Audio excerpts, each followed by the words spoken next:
নিয়ে হাজির হলাম তোমাদের কাছে নতুন রেসিপি। রেসিপিগুলো ভালো লাগছে কিনা অবশ্যই আমার কমেন্ট সেকশনে জানাবে। যারা যারা আমার চ্যানেলকে সাবস্ক্রাইব করেছে তাদের জন্য অসংখ্য ধন্যবাদ। যারা যারা এখন কিন্তু আমার চ্যানেলকে সাবস্ক্রাইব করেনি সাবস্ক্রাইবটা করে নাও এবং পাশে থাকা বেল আইকন টং করে বাজিয়ে নেবে। চলো বন্ধুরা দেখে নেওয়া যাক আজকে আমাদের নতুন রেসিপি। চলো আজকে এই স্ন্যাক্সের রেসিপিটা চটপট শুরু করা যাক। এটা চা দিয়ে খেতে দারুণ লাগে, তোমরা অবশ্যই ট্রাই করো কিন্তু। চলো শুরু করা যাক রেসিপিটা। নমস্কার বন্ধুরা, তোমরা কেমন আছো? আশা করি ভালো আছো, আমিও ভালো আছি। আজকে একটা সিম্পল রেসিপি নিয়ে চলে এসেছি, একটা স্ন্যাক্সের রেসিপি বলতে পারো। মানে সন্ধ্যাবেলায় হঠাৎ করে চা খাচ্ছ, চা খেতে খেতে মনে হলো যদি একটু চায়ের সাথে টাটা থাকে, মানে টা বলতে সন্ধ্যাবেলায় তো খেতে অনেক কিছু ইচ্ছা করে চায়ের সাথে, তো সেটাই আজকে বানাবো। চলো একটু বানানো যাক চটপট করে। তো এখানে দেখতেই পাচ্ছ একটা অ্যালুমিনিয়ামের কড়াই নিয়েছি। এটা করার জন্য কিন্তু অবশ্যই তোমাদের অ্যালুমিনিয়ামের কড়াই নিতে হবে, কোনো প্রকার ননস্টিকের কড়াই কিন্তু হবে না। তো এখানে অ্যালুমিনিয়ামের কড়াইয়ের মধ্যে দেখতেই পাচ্ছ আমি কিন্তু তেল দিয়ে রেখেছি, মানে রিফাইন্ড অয়েল দিয়ে রেখেছি 3 থেকে 4 চামচ পরিমাণে। এরপরে দিয়ে দেবো কারি পাতা। কারি পাতাটা খুব সাবধানে দেবে, কারণ কারি পাতাটা ফোটে, ঠিক আছে? তো কারি পাতাটা দিয়ে আমি একটু সামান্য পরিমাণ হলুদ দিয়ে দেবো।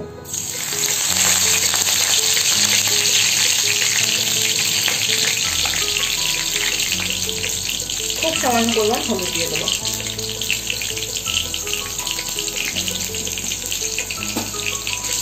কারি পাতাটা হালকা ভাজা হয়ে গেলে আমি কিন্তু দিয়ে দেবো এখানে বাদাম। এই যে দেখতে পাচ্ছ বাদাম নিয়েছি, বাদাম দিয়ে দিলাম। তেলটা কিন্তু ওভার হিট করে দেবে না, কারণ বাদামগুলো যেহেতু কাঁচা আমাদেরকে খুব সুন্দর করে ভাজতে হবে। বাদামগুলো যাতে সুন্দরভাবে প্রত্যেকটা ভেজে যায়, মানে ওপরটা ভেজে গেলে তো হবে না, ভেতরটাও রেডি হতে হবে বাদামের। তার জন্য একদম তেলটা ওভারহিট করো না, একদম লো মিডিয়ামে রেখে দিও তেলটা, তারপরে কিন্তু বাদামগুলো দিয়ে দিও। আস্তে আস্তে বাদামটা যখন ভাজা হবে তখন কিন্তু আমরা চিড়েগুলো অ্যাড করবো। বাদামগুলো ভাজা হতে হতে দিয়ে দেবো অল্প পরিমাণ নুন, জাস্ট বাদামগুলোর জন্য। লাস্টে কিন্তু আমি সামান্য করে আরেকটু নুন অ্যাড করবো, এটা সুন্দর হয় খেতে। বাদামগুলো ভাজা হয়ে যাক সুন্দর করে। দেখো বাদামগুলো ফুটছে, তার মানে সুন্দরভাবে রেডি হচ্ছে। তো দেখতেই পাচ্ছ বাদামগুলো কিন্তু আমাদের সুন্দর করে একটা ফ্লেভার মানে ছেড়ে দিয়েছে, মানে গন্ধ ছেড়ে দিয়েছে, সেন্ট। আর তার সাথে একটা কালারটাও কিন্তু খুব সুন্দর এসেছে। এখন দেখতেই পাচ্ছ লাল লাল গোল্ডেন, মানে লাল লাল বাদামটা কিন্তু কালার চলে এসেছে। তো এরবারে কিন্তু আমরা অ্যাড করবো চিড়েটা। আমি এখানে নিয়েছি, আমাদের এখানে গোবিন্দভোগ চালের চিড়ে পাওয়া যায়, তো আমি ওটাই নিয়েছি। আমি এখানে 250 গ্রাম চিড়ে নিয়ে এসেছি। আমি 250 গ্রাম চিড়ে তো দেবো না, ঠিক আছে? একটু সামান্য রেখে বাকি পুরোটাই কিন্তু আমি এখানে অ্যাড করে দেবো।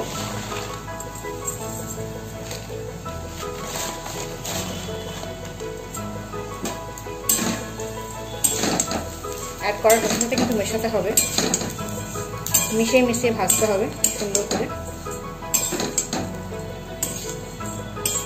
খুব সুন্দর একটা কালার আসে যখন তোমরা প্রথমেই ওই তেলটার মধ্যে একটা হলুদ দিয়ে দেবে না, অল্প সামান্য পিঞ্চ, তখন কিন্তু খুব সুন্দর কালারটা আসে।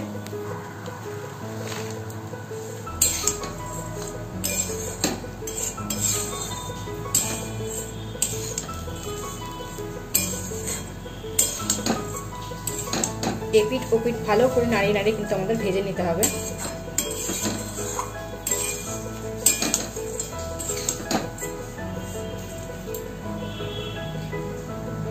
চলো এরপরে যেটুকু নুন বাকি থাকে সেটুকু নুন আমি কিন্তু অ্যাড করে দিচ্ছি, কারণ যেহেতু বাদামের মধ্যে নুন দিয়েছিলাম তখন কিন্তু নুনগুলো সবটা গলে যায় না।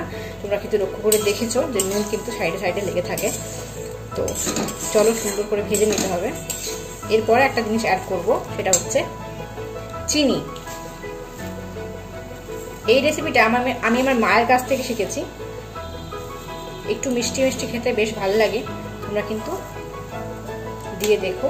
আমি এখানে 3 চামচ পরিমাণে চিনি অ্যাড করলাম, বড় চামচের 3 চামচ পরিমাণে চিনি অ্যাড করলাম।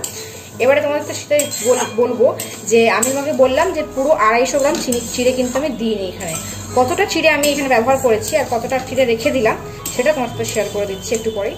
জাস্ট এটা একটু চিনিগুলো বলে দিতে দাও, তারপরে দেখিয়ে দেবো যে কতটা চিনি আমি অ্যাড করেছি। আর এখানে কিছু কিছু চিনি কিন্তু মানে আস্ত থেকে যায়, এতে যখন মুখে পড়ে তখন কিন্তু টেস্টটা অসাধারণ একটা ভিন্ন টেস্ট দেয়। তো খেতে বেশ দুর্দান্ত লাগে। তো তোমরা এরকমভাবে বানিয়ে দেখো, চিনিটাকে এরকমভাবে লাস্টে দিয়ে দেখো, বেশ খেতে টেস্টি লাগে। চলো চিনিগুলো ভাজতে হবে সুন্দর করে চিড়েগুলো। আমাদের এখানে গোবিন্দভোগ চিড়ে পাওয়া যায়, তো তোমাদের ওখানে যেটাই পাওয়া যাক সেটা দিয়েই করো। সেটা দিয়ে খেতে কিন্তু এই রেসিপিটা মানে এটা স্ন্যাক্স চায়ের সাথে যেটা খাবারটা এটা কিন্তু সুন্দর যায়। ঠিক আছে, তো এই গোবিন্দভোগ চালের চিড়েটা এত সুন্দর একটা সেন্ট দেয়, মানে নিজস্ব সেন্ট আছে। ঠিক আছে, গোবিন্দভোগ চালের চিড়েটা তো সুন্দর লাগে খেতে। আমাদের কিন্তু বেশ খানিকক্ষণ সময় লাগবে। ঠিক আছে, চিনিগুলো গলতে হবে, তো তার জন্য বেশ খানিকক্ষণ সময়টা লাগবে আমাদের।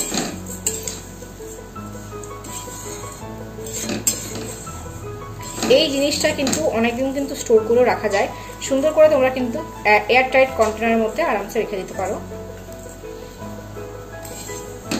আর উপর থেকে ঠান্ডা হয়ে যাওয়ার পর ছুরি ভাজা ছড়িয়ে দিলে আরো খেতে ভালো লাগে। এর মধ্যে তোমরা কিন্তু পাঁপড় ভাজা দিতে পারো, অ্যাড করতে পারো। পাঁপড় ভাজাটাও খেতে বেশ ভালো লাগে। আমাদের কিন্তু চিড়ে ভাজা একদম রেডি হয়ে গেছে। এতে কিন্তু চিনিগুলো আর গলবে না, এরকমই চিনি থাকবে। তোমাদেরকে আগেই বললাম যে চিনিগুলো যখন মুখে লাগবে তখন খেতে কিন্তু একটা অসাধারণ টেস্ট দেবে। মিষ্টি চিড়ে যাকে বলে, এটা মিষ্টি মিষ্টি চিড়ে হয়। তোমরা কিন্তু বানিয়ে অবশ্যই ট্রাই করে দেখো। আর তোমাদের যেটা বললাম যে আমি 250 গ্রাম চিড়ের মধ্যে কতটুকু চিড়ে অ্যাড করিনি, ঠিক আছে, সেটা হচ্ছে এই এতটা। এখানে চিড়েটা ইচ্ছে করে দিইনি, তোমরা একটু লক্ষ্য করে দেখতে পারো, নিচের দিকে কিন্তু অনেক ধুলো থাকে। ঠিক আছে, আর অনেক ময়লাও থাকে অনেক সময় চিড়ের যে ইয়েগুলো, ধানের যে শীষের যে ইয়েগুলো, সেই শীষগুলো থাকে, তো দেখতে মানে খেতে অতটা ভালো লাগে না। আর প্রচণ্ড পরিমাণে ধুলো থাকে, ওই জন্য কিন্তু আমি ছেড়ে দিলাম। উপরের দিকটা দিলাম, নিচের দিকটা কিন্তু অ্যাড ওই জন্যই করিনি। খুব সামান্য পরিমাণ রেখে দিলাম, বাকিটা আমি কিন্তু সুন্দর করে করে নিলাম। তোমরা এই রেসিপিটা চাইলে অবশ্যই ট্রাই করে দেখতে পারো। বাড়িতে বানিয়ে অবশ্যই চায়ের সাথে মানে সবার সাথে শেয়ার করে দেখো, সার্ভ করে দেখো, খেতে কিন্তু অসাধারণ টেস্টি হয়। চলো আজকের এই রেসিপিটা এতটুকু। ভালো লেগে থাকলে অবশ্যই লাইক করতে ভুলো না। চ্যানেলে নতুন হয়ে থাকলে প্লিজ প্লিজ প্লিজ সাবস্ক্রাইবটা করে দাও এবং পাশে থাকা বেল আইকন অবশ্যই প্রেস করতে ভুলো না।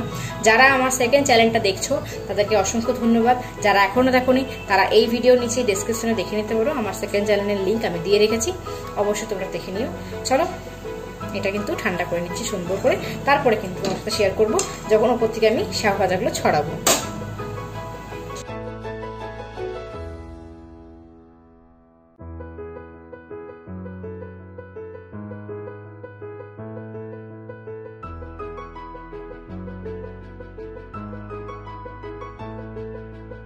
তো বন্ধুরা দেখে নিলে কি সুন্দর একটা রেসিপি তৈরি হয়ে গেল আজকে।